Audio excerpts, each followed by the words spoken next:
ఎన్డీఏను అధికారంలోకి తీసుకురావడానికి ప్రధాని మోదీ గత 3 నెలలుగా ఎన్నికల ప్రచారంలో తీరిక లేకుండా గడిపారని ఏపీ సీఎం నారా చంద్రబాబు నాయుడు పేర్కొన్నారు.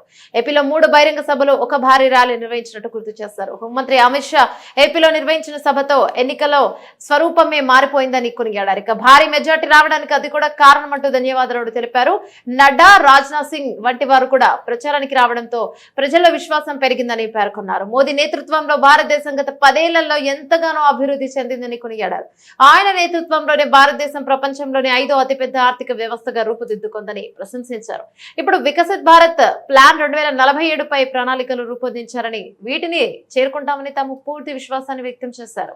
A zero poverty nation that is possible only Narendra Modi ji.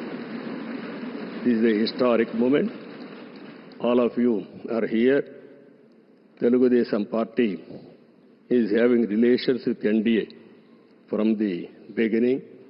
My leader, my party founder, great N.T. Ramarao garu, you are all aware.